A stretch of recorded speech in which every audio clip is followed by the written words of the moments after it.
네. 네. 오늘은 제19장 야곱의 우물가에서를 같이 공부할 텐데요. 이것도 이렇게 분량이 많아서 두 번으로 나눠서 하도록 하겠습니다. 오늘은 전반부를 하도록 하겠습니다. 예수께서는 갈릴리로 가시는 길에 사마리아를 지나셨다. 예수께서 아름다운 세겜 골짜기에 이르신 것은 정오 때였다. 이 골짜기 여구에 야곱의 우물이 있었다. 예수께서는 여행에 피곤하셔서 당신의 제자들이 양식을 사러 간 동안 쉬기 위하여 이곳에 앉으셨다. 유대인과 사마리아인들은 서로 앙숙이어서 가능한 한 피차 모든 거리를 피하였다. 필요한 경우에 사마리아인들과 상업거래를 하는 것은 랍비들에 의해서 합법적인 것으로 간주되었으나 그들과의 모든 사귐은 정죄를 받았다. 유대인들은 사마리아인에게 빌리려고 하지 않았고 친절한 행위뿐만 아니라 떡 한 조각이나 물 한 잔이라도 얻으려고 하지 않았다고 말씀합니다. 제자들이 양식을 샀지만 그것은 그들 나라의 관습에 일치하는 행위였다. 그러나 그들은 이 범위에서 더 나아가지 않았다. 사마리아인에게 호의를 구한다거나 혹은 어느 모로나 그들에게 유익을 주려고 한다거나 하는 일은 그리스도의 제자들에게는 상상할 수 없는 일이었다라고 말씀합니다. 예수께서 우물가에 앉아 계셨을 때에 그는 허기와 갈증으로 피곤하셨다. 아침부터 먼 여행을 하셨고 이제는 정오의 태양이 그에게 내리쬐었다. 그의 갈증은 차고 신선한 물이 바로 옆에 있는데도 마실 수 없다는 생각으로 말미암아 더 심하여졌다. 그에게는 두레박이 없었고 우물은 깊었다. 예수께서는 인성의 운명을 쓰셨으므로 누군가가 물 기르러 기다리셨다. 한 사마리아 여인이 다가와서 그리스도가 계시는 것을 알지 못한 듯 그의 물 항아리를 가득 채웠다. 그가 돌아서서 가려고 할 때에 예수께서 물 한 모금을 청하셨다. 동방에서는 물을 하나님의 선물이라고 불렀다. 목이 마른 나그네에게 물 한 모금 대접하는 것을 매우 신성한 의무로 생각하였으므로 그들을 이행하기 위하여 일부러 길가에 나가곤 하였다. 유대인과 사마리아인들 사이의 증오심은 그 여자로 하여금 예수께서 친절한 행위를 하지 못하도록 하였다. 그러나 구주께서는 이 여자의 마음문을 여는 열쇠를 찾으려 하였으며 하나님의 사랑에서 우러나오는 재치로서 호의를 베푸신 것이 아니라 그것을 요구하셨다. 여기 문을 여는 마음문을 여는 열쇠를 찾으려 하셨다라고 얘기하는데요. 그것은 예수님께서 호의를 베푸신 것이 아니라 그것을 요구하심으로 호의를 그가 문을 열었다라고 얘기를 합니다. 그래서 친절을 베푸는 일이 거절당할 수도 있을 것이나 신뢰를 일으킨다. 이거 참 우리가 생각지 못한 건데요. 예수님께서 호의를 베푸신 것이 아니라 호의를 요구하심으로 그 여자의 마음문을 신뢰를 일으킴으로 마음문을 열었다라고 이렇게 얘기하고 있습니다. 우리는 대체로 나가서 방문해서 이제 사람들에게 나가서 우리가 뭔가 주려고 하는데 예수님의 방법은 반대였어요. 오히려 그러니까 호의를 요구하심으로 신뢰를 얻고 그 마음을 열었다는 것입니다. 그러니까 우리도 이 방법을 좀 사용해야 될 것 같습니다. 하늘의 왕이 이 버림받은 영혼에게 와서 그의 손으로 하는 봉사를 요구하셨다. 태양을 만드시고 깊은 바다를 통제하시며 땅의 물샘과 수로를 여신 그가 야곱의 우물에서 그의 피곤을 푸시고 물 한 모금의 선물마저도 낯선 사람의 친절에 의존하셨다. 그 여자는 예수가 유대인인 것을 알았다. 그 여자는 놀라서 예수의 요구에 응한 것은 잊어버리고 물을 달라는 이유를 알려고 하였다. 그 여자는 당신은 유대인으로서 어찌하여 사마리아 여자인 나에게 물을 달라 하나이까? 라고 말하였다.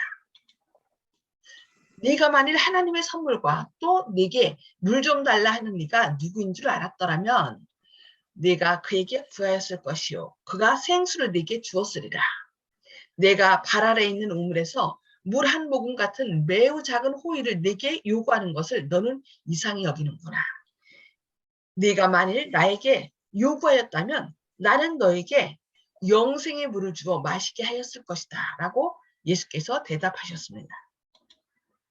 여자는 예수께서 저희 앞에 있는 이 그 우물에 대하여 말씀하시는 줄 생각하고 이렇게 말했습니다. 주여, 물기를 그릇도 없고 이 우물은 깊은데 어디서 그 생수를 얻겠습니까? 우리 조상 야곱이 이 우물을 우리에게 주었고 또 여기서 자기가 먹었으니 당신이 야곱보다 더 크니까.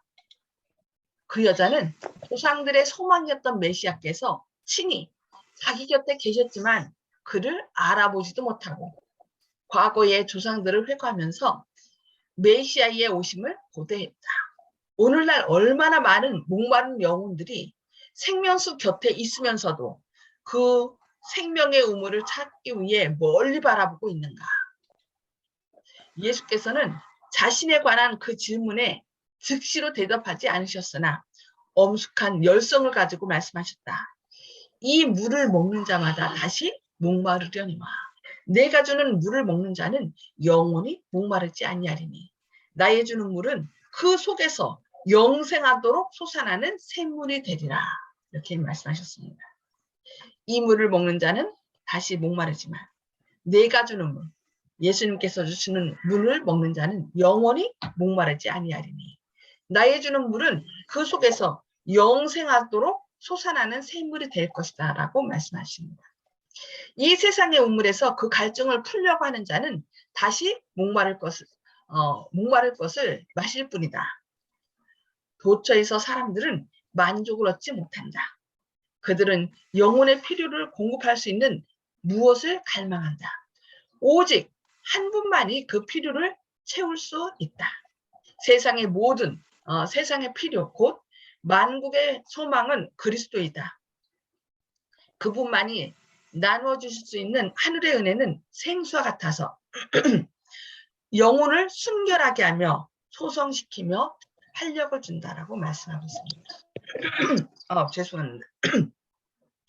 그리스도의 사랑을 맛본 자는 더욱 계속적으로 그것을 갈망할 것이며 이외에 다른 것을 구하지 않는다. 세상의 부귀영화가 그를 매혹시키지 못한다. 그가 마음속에 늘 외치는 소리는 곧 당신을 나에게 더 주옵소서라는 말이다. 그리고 영혼에게 그 필요를 알려주는 분께서 그 주림과 갈증을 채워주시기 위하여 기다리고 계신다. 모든 인간적인 지혜와 의뢰는 실패할 것이다 라고 말씀하고 있습니다. 물통에 물이 비고 연못은 마르게 될지라도 우리의 구속주께서는 다함이 없는 샘물이 되신다. 우리가 아무리 마시고 또 마실지라도 늘 새로운 공급을 발견한다. 그리스도께서 자신 안에 거하시는 자는 그 속에 축복의 샘, 곧 영생하도록 솟아나는 샘물을 가진 것이다. 그 사람은 이 근원에서 자기의 모든 필요를 충족시킬 수 있는 능력과 은혜를 길어 오를 수 있을 것이다 라고 말씀하고 있습니다. 예수께서 생수에 대하여 말씀하셨을 때 그 여자는 궁금히 여기는 관심을 가지고 예수를 바라보았다. 예수께서는 그 여자의 흥미를 일으키시고 자기가 말씀하신 그 선물에 대한 욕망을 일깨우셨다. 그 여자는 예수께서 말씀하시는 것이 야곱의 우물이 아님을 깨달았다. 주여, 이런 물을 내게 주사 목마르지도 않고 또 여기 물 길을 오지도 않게 없어서라고 그 여자는 말하였다. 이제 예수께서 주시기를 열망하던 선물을 이 영혼이 받을 수 있기 전에 먼저 그 여자에게 자기의 죄와 자기의 구주를 깨닫게 하지 않으면 안 되었다.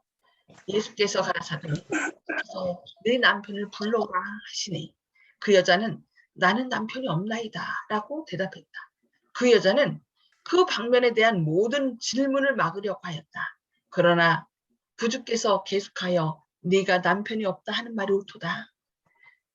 네가 남편이 5이 있었으나 지금 있는 자는 네 남편이 아니니 네 말이 참되도다 라고 말씀하셨다. 듣고 있던 여자는 떨었다. 지금 신비한 손이 그 여자가 살아온 역사의 페이지를 넘기면서 그 여자가 영원히 숨겨두기를 바라던 사실을 눈앞에 전개하고 있었다. 그 여자의 생애의 비밀을 뚫어보실 수 있는 그는 누구였던가? 그 여자의 마음속에는 영원한 것과 지금은 숨겨져 있는 모든 것이 드러날 미래의 심판에 대한 생각이 들었다. 그 빛 속에서 양심은 눈을 떴다. 그 여자는 도무지 부인할 수 없었다. 그러나 그는 그다지 반갑지 않은 이 문제에 대한 모든 설명을 피하려고 했다. 그 여자는 깊은 존경을 표시하면서 주여 내가 보니 선지자로소이다 라고 말했다. 그때 그 여자는 죄에 대한 깨달음을 침묵시키기를 바라면서 종교적인 논쟁의 대상이 되었던 점들로 화제를 돌렸다.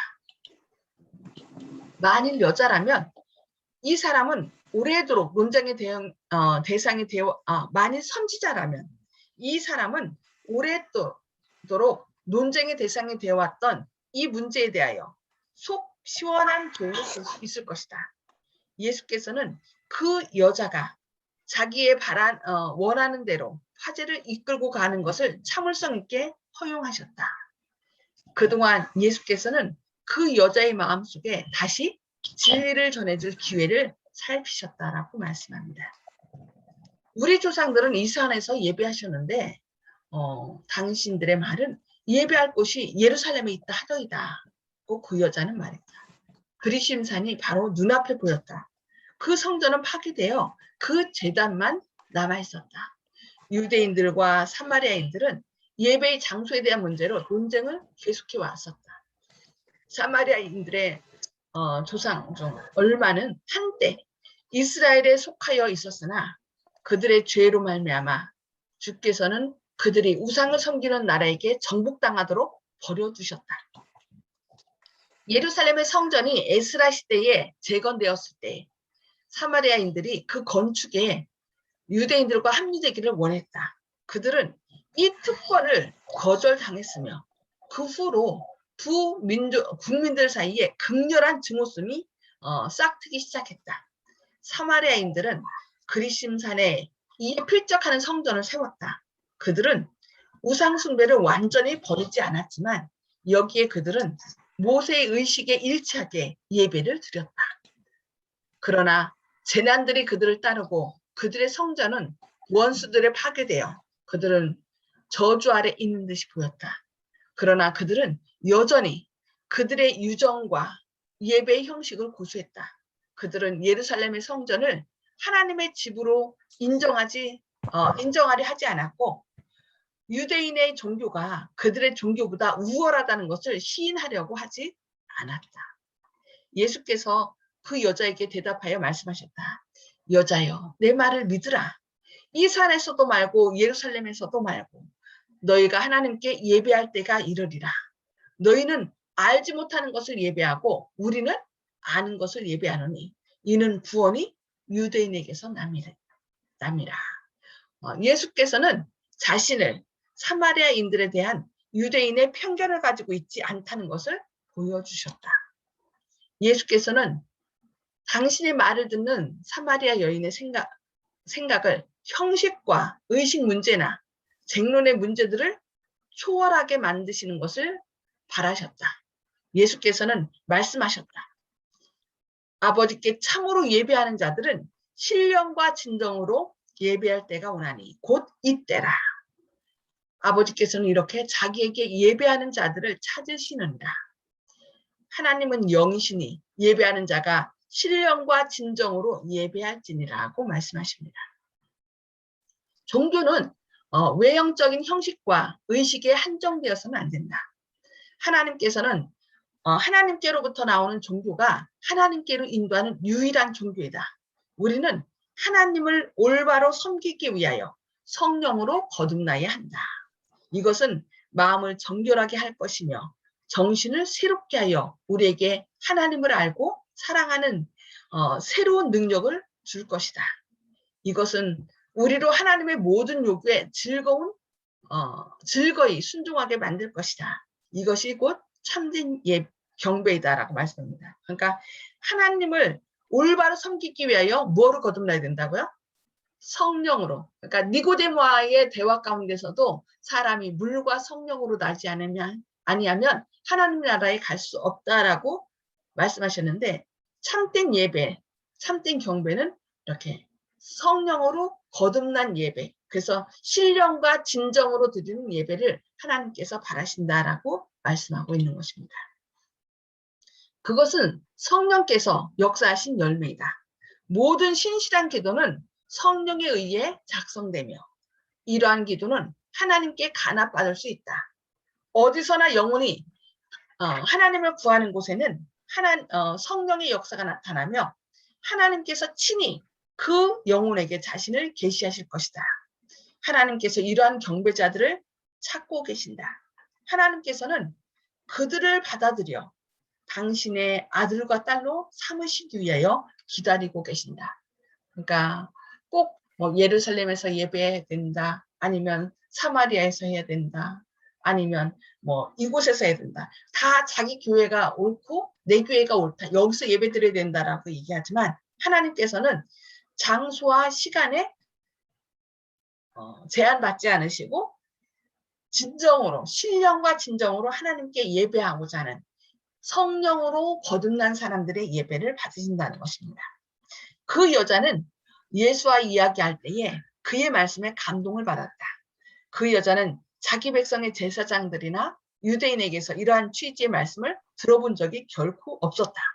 자기 생활의 과거가 자기 앞에 펼쳐졌을 때에 그 여자는 자신의 큰 부족을 깨닫게 되었다. 그 여자는 수가의 샘물로는 결코 만족할 수 없는 영혼의 갈증을 깨달았다. 자기가 이제까지 접촉하여 오던 어떤 것도 자기의 필요를 이와 같이 크게 깨닫게 해준 적이 없었다. 여자는 예수의 신분에 대하여 어느 정도 깨닫기 시작했다. 혹시 이분이 오랫동안 기다려오던 메시아가 아니실까 하는 의문이 그 여자의 마음속에 일어났다. 그 여자는 예수에게 메시아 곧 그리스도라 하는 이가 오실 줄을 내가 아노니 그가 오시면 모든 것을 우리에게 구하시리이다 라고 말하였다. 예수께서 대답하셨다. 네게 말하는 내가 바로 그다. 이 말을 듣고 그 여인의 마음속에는 믿음이 솟아올랐다. 그 여자는 하늘의 교사의 입에서 나온 그 놀라운 선언을 받아들였다. 그 여인의 마음은 깨달을 수 있는 상태에 놓여 있었다. 그녀는 가장 고상한 계시를 받아들일 준비가 되어 있었다. 그 이유는 그가 성경의 말씀에 흥미를 느꼈으며 성령께서 더욱 많은 빛을 받도록 그의 마음을 준비시키고 계셨기 때문이었다고 말씀합니다. 그리스도께서 이 여인에게 하신 명료한 말씀은 스스로 의롭다고 하는 유대인들에게는 하실 수 없는 말씀이었다. 그리스도께서 그들에게 말씀하셨을 때 훨씬 더 제한된 말씀을 하셨다. 유대인들에게는 말씀하지 않으시고 후에 제자들에게 비밀을 지키라고 명하셨던 것이 그 여자에게는 계시된 바 되었다. 예수께서는 그 여자가 예수의 은혜에 참여하도록 하기 위하여 다른 사람들을 인도하는 일에 그 지식을 활용할 것을 아셨다. 오늘은 여기까지 말씀할 건데요. 말씀 나눌 건데 그동안 다른 사람들에게 하지 않았던 예배에 대한 가장 심오한 진리를 누구에게 얘기한 거예요? 모든 사람들은 소가를 차던 사마리아인조차도, 그러니까 유대인들은 사마리아인을 죄인 취급하면서 상종을 안 했잖아요. 그런데 이것을 사마리아인에게 얘기했고, 그것도 사마리아인 중에 사람들이 사람으로 취급하지 않았던 이 여인, 죄 많은 여인에게 예수님께서는 이 예배에 대한 것을 밝히신 거로 볼 수 있습니다. 그래서 우리는 외모로 또한 그의 행실로 사람을 취급하고 이렇게 우리가 저 사람은 어째 그러면서 좀 대화도 하지 않고 그런 경우를 보는데 여기에서 그러면 안 된다는 것을 예수님께서 우리에게 깨우쳐 주시는 것 같습니다. 자, 오늘 말씀을 복습하면서 나눔의 시간을 갖도록 하겠습니다. 자, 예수님께서 사마리아 여인과의 대화에서 찾은 접촉점은 무엇이었을까요?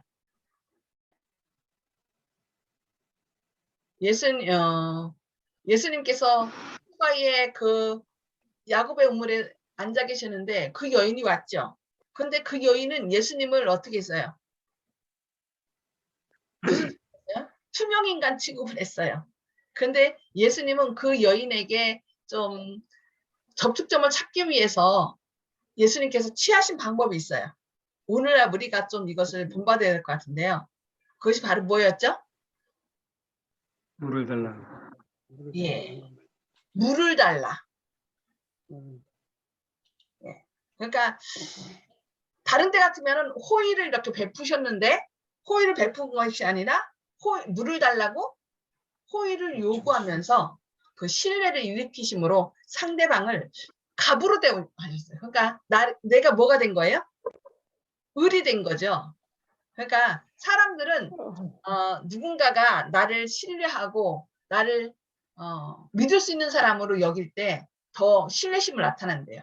그러니까 그 우리가 좀 뭐라 해야 되나 그 때로는 노숙인이나 아니면은 좀 약간 그 무섭게 생긴 깡패들을 만날 때 있잖아요. 근데 우리가 그 사람을 존중하면은 그 사람들도 우리를 보호해 주더라고요. 근데 우리가 막 그 사람들을 나쁜 사람 취급하고 막 함부로 대하면 그 사람들도 우리도 함부로 대. 그래서 여기서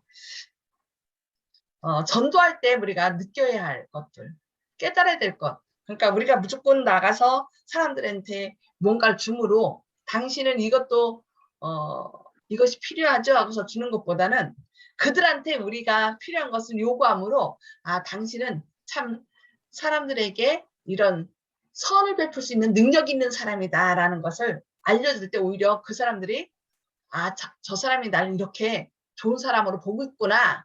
그래서 신뢰심을 일으켜 갖고서 그 마음을 연대요. 그래서 우리가 전도할 때 이런 방법을 좀 활용하면 참 좋을 것 같습니다. 자, 오늘은 여기까지. 두 번째는 한번 생각해 보시고요. 또 함께 나누어 보도록 하겠습니다. 이 오늘 말씀을 통하여 우리가 좀 나눌 말씀이 무엇인지 감명받은 것을 좀 나눠주시기 바랍니다. 어느 분부터 말씀 나누실래요? 나눠주시겠습니까?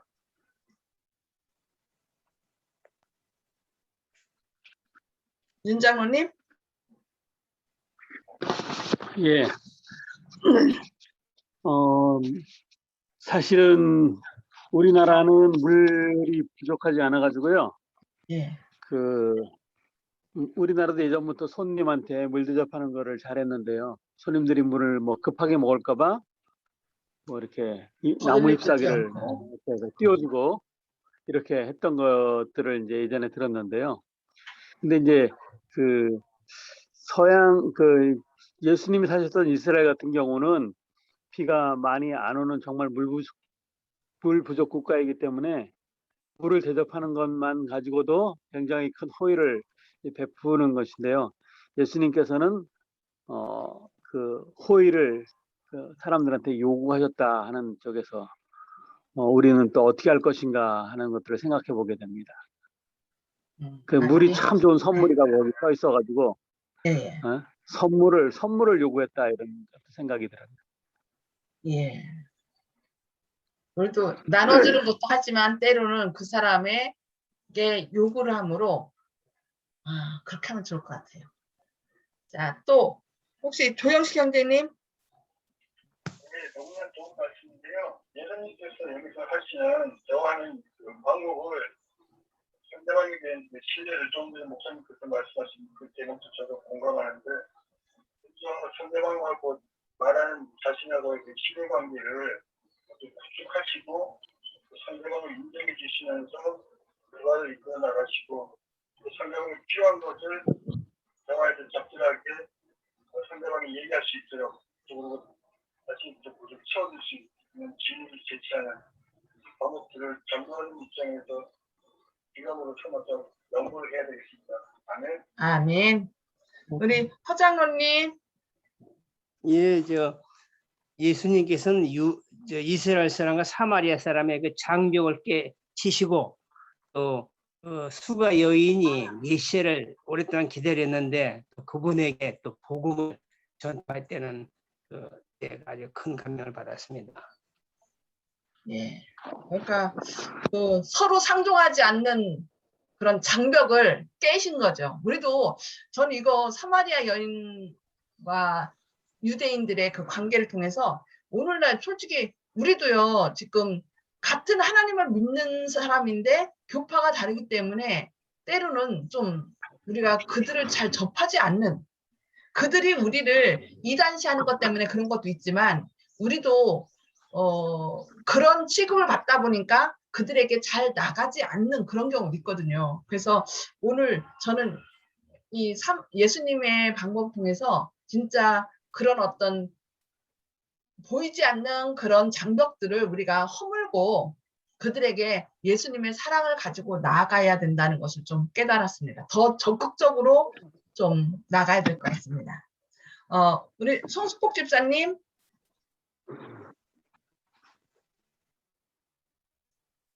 송수폭 집사님. 집사님 나가셨나요? 음소거 돼 있나 봐요. 송 집사님.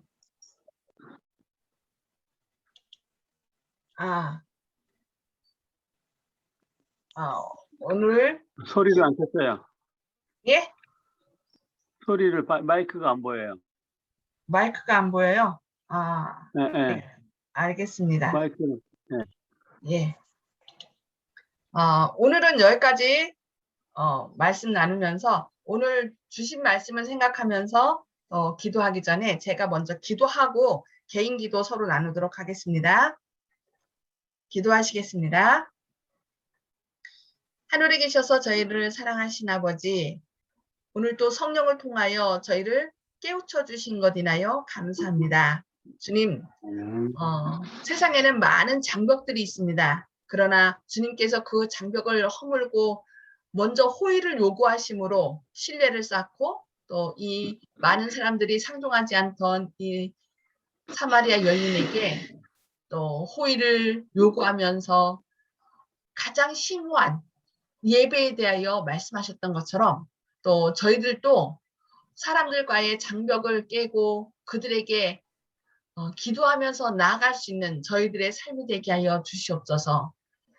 사람의 외모나 행위로 행색으로 사람을 우리가 대우하는 것이 아니라 진정 성령님의 인도하심을 따라서 사람들을 존중하고 또 대우하는 저희들의 삶이 되게 하여 주시옵소서.